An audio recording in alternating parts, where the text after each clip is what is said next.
Alors ce que je vous propose, c'est tout simplement ce que vous avez fait en groupe, c'est de pouvoir le présenter à l'autre groupe et inversement. Oh, je ne sais pas qui a dessiné. Je peux me permettre de le faire passer, le dessin? Alors en fait, cette image, elle représentait le fardeau qui encore rejoint la première idée qu'on avait, la contrainte et le plaisir.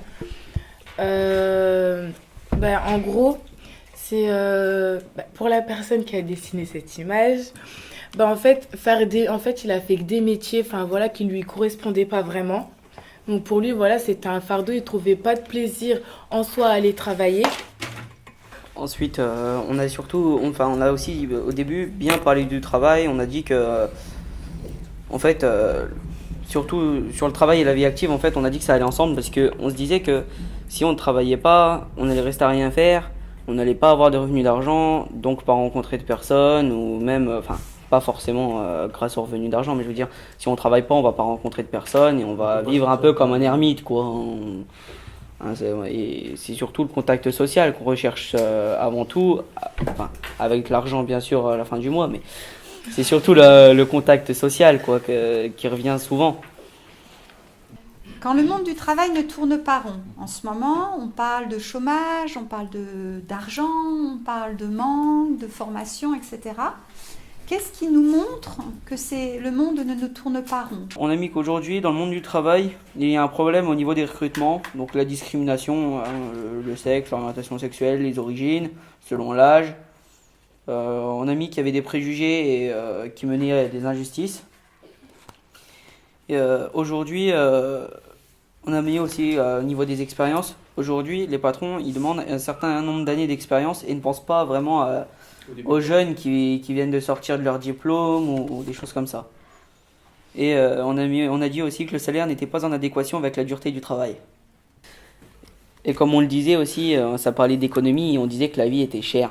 Et que la crise a un coût sur le recrutement d'emplois en fait. En gros, avec les charges, tout ça, maintenant les employeurs recrutent moins qu'avant en fait. C'est un peu la crise économique. Mais comme on disait, si on a trop de diplômes, on va pas réussir à trouver énormément de travail parce que si on a trop de diplômes, on coûte très cher à une entreprise.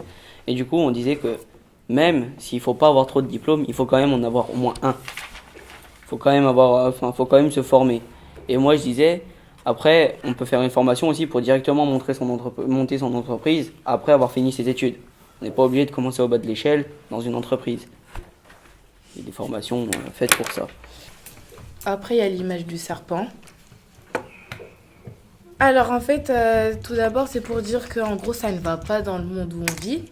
Qu'en fait, tout le monde sait que ça ne va pas. Mais en fait, il n'y a personne qui prend le temps d'y réfléchir et qui fait bouger les choses en fait. Donc si vous avez envie de vous révolter, de parler, de faire entendre votre voix, sachez qu'aujourd'hui, il y a un réseau jeune qui existe et qui est reconnu et qui est en train d'agir. Et il y a une vidéo que vous pouvez tous voir qui s'appelle « Arrêtez de nous mettre dans vos cases ».